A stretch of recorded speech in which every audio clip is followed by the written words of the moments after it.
Everyone and welcome to crush mathematics. Continue करेंगे class 10th का chapter 1 real numbers.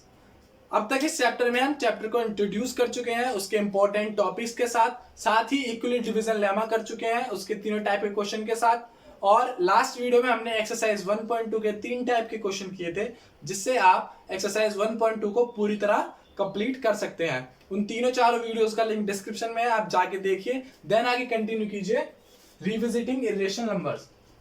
Revisiting इसीलिए class 9th में हमने इरेशनल नंबर्स और रेशनल नंबर्स के बीच में बहुत सारा कुछ पढ़ा था फर्स्ट चैप्टर में। तो अब दोबारा से हम इरेशनल नंबर्स की तरफ चलेंगे, यानी कुछ नंबर्स को हम इरेशनल प्रूफ करेंगे। दो थ्योरम की हेल्प से हम ऐसा करेंगे। तो बिना देरी करे स्टार्ट करते हैं पहली थ्योरम की, जो है थ्योरम 1.3, जो कहती है इफ P डिवाइड्स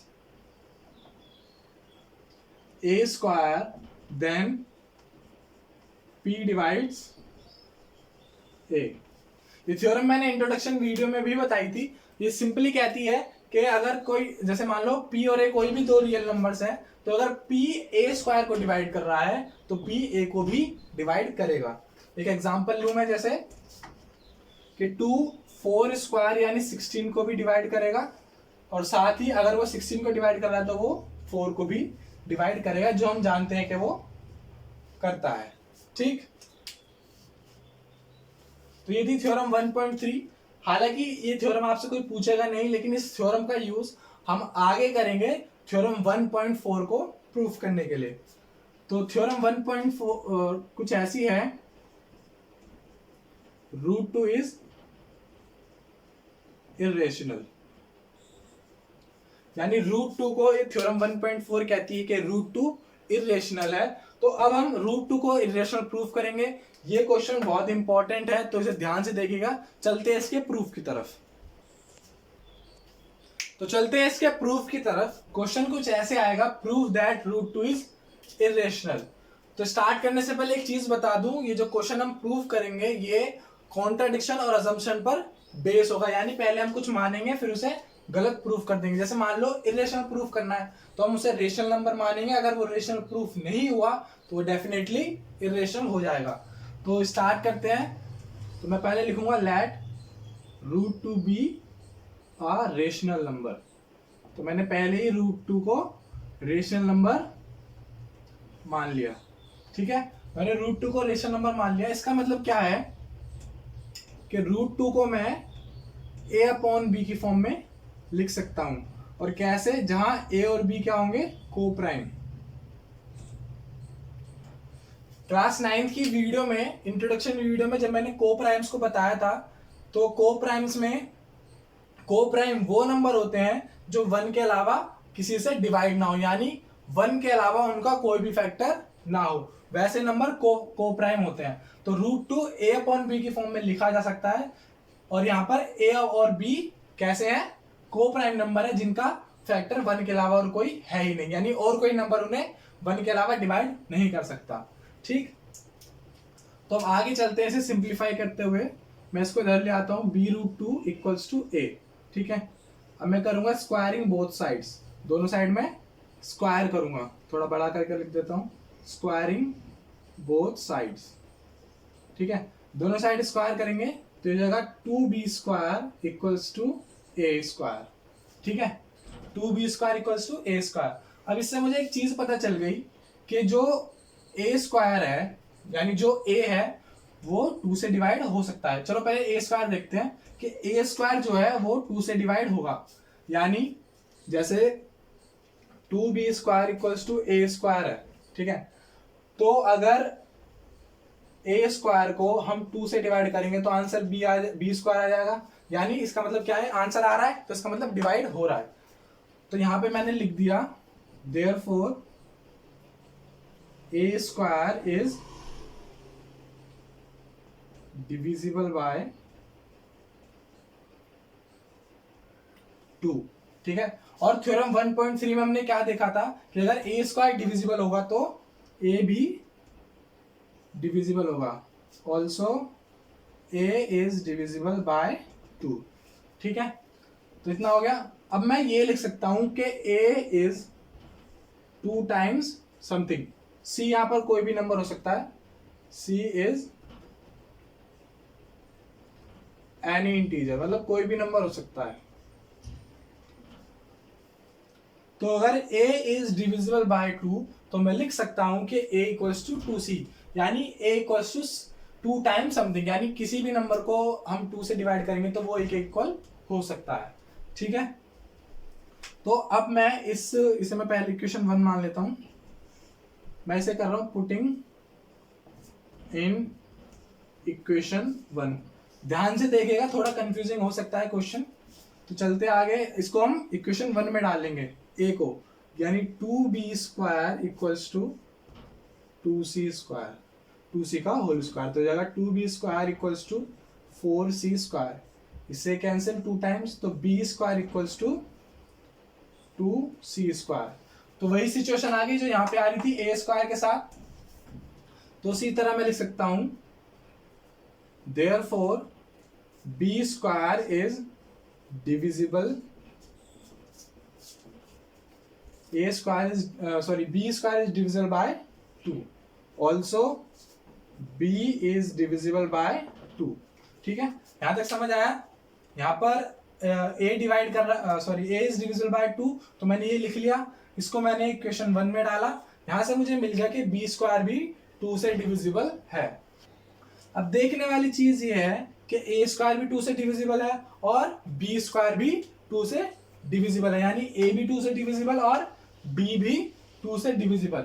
मैंने माना था स्टार्टिंग में कि a और b कैसे हैं, को प्राइम नंबर। को प्राइम यानी वो नंबर जिनका केवल 1 ही फैक्टर होगा। अगर ये को प्राइम होंगे तभी ये रेशनल नंबर होगा। लेकिन यहाँ पर प्रूफ हो चुका है कि a और b का 1 के अलावा भी कोई और फैक्टर है, 1 के अलावा 2 से ये डिविजिबल है। तो ये प्रूफ हो गया कि ए और बी को प्राइम नंबर्स नहीं है, और अगर ये को प्राइम नंबर नहीं है तो √2 रेशनल नंबर नहीं है।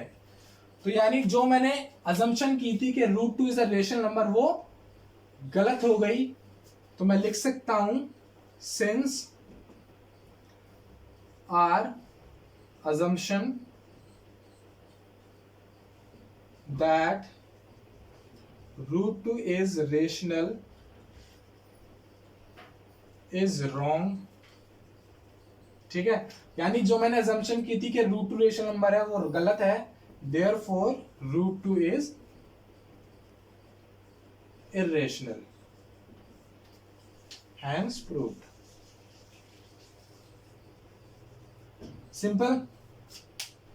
एक बार दोबारा देख लेते हैं। हमने सबसे पहले क्या किया, √2 और रेशनल नंबर माना, उसे a/b की फॉर्म में लिखा जहां a और b को प्राइम थे। अब इसी इक्वेशन को हमने आगे सिंपलीफाई किया, स्क्वायरिंग बोथ साइड की, और यहाँ पे हमने देखा कि a 2 से डिविजिबल है, तो मैं उसको a = 2 से लिख सकता हूँ, यानी a = 2 टाइम्स समथिंग, यानी अगर a को 2 से डिवाइड करूंगा तो कुछ तो आएगा ही। ठीक, तो अब इस इक्वेशन इसको मैंने इस वैल्यू को एक ही इक्वेशन 1 में डाला जहां से मुझे मिला कि b भी 2 से डिविजिबल है। तो हमारी जो ये अजम्पशन थी कि a और b को प्राइम नंबर्स हैं वो गलत प्रूफ हो गई, और रेशनल नंबर √2 है ये भी गलत प्रूफ हो गया। Therefore √2 is irrational. ये क्वेश्चन इस चैप्टर का बहुत ही इंपॉर्टेंट क्वेश्चन है। 4 नंबर में आपको ये क्वेश्चन देखने को मिल जाएगा। तो इस क्वेश्चन को नोट कीजिए बड़े ही ध्यान से। जिस तरह हमने √2 को इर्रेशनल प्रूफ किया है, उसी तरह हम √3, √5, √7 इन सब नंबर्स को भी इर्रेशनल प्रूफ कर सकते हैं, ठीक इसी मेथड से, जिसमें मतलब सिंगल डिजिट हो। अब हम चलते हैं ऐसे नंबर की तरफ, यानी ऐसे क्वेश्चन की तरफ जिसमें हमें 2 टर्म देखने को मिलेंगे। इसे नोट कीजिए, फिर चलते हैं उसकी तरफ। तो ये रहा आपके सामने इसका सेकंड क्वेश्चन, जो कहता है prove that 5 - √3 is a irrational, यानी 5 - √3 इज इर्रेशनल। तो जैसे मैंने बताया था कि आप प्रीवियस क्वेश्चन की हेल्प से √3, √5, √7 ऐसे नंबर्स को आप इर्रेशनल प्रूफ कर सकते हैं। तो अब चलते हैं जिसमें 2 टर्म हो, तो उसमें हम प्रीवियस क्वेश्चन की हेल्प लेके, यानी जो हमने प्रूफ किया था उसकी हेल्प लेके इसको करेंगे। करने का तरीका वही है, पहले हम इसे क्या मानेंगे, रेशनल नंबर। तो मैंने लिखा let 5 - √3 be a rational number. ठीक है, तो मैंने 5 - √3 को क्या मान लिया, एक रेशनल नंबर। तो 5 माइनस रूट थ्री को मैं किस फॉर्म में लिख सकता हूँ, a अपॉन बी की फॉर्म में, ठीक है। और वही कंडीशन है कि a एंड b क्या है, को प्राइम, ठीक है। तो चलते हैं आगे अगले स्टेप में, ये उससे बहुत इजी है। अब मैं रूट थ्री को यहाँ पर छोड़कर या फिर रूट थ्री को उधर ले जाकर ए और बी को इधर ले आता हूँ, तो रूट थ्री जाके प्लस हो जाएगा रूट थ्री, और ये इधर आके माइनस हो जाएंगे, ठीक है। तो अब मैंने इसको जब इस नंबर को मैंने इरेशनल माना है, साथ ही मैं ये जानता हूं कि ए और बी जो नंबर्स हैं मेरे वो को प्राइम है, वो भी रेशनल नंबर है, और 5 भी एक रेशनल नंबर है।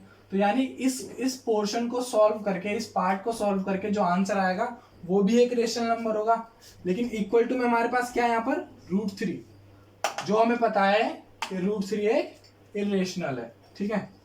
Since root three is irrational which contradicts का मतलब है गलत प्रूफ करना, the fact that 5 minus a upon b is rational, ठीक है।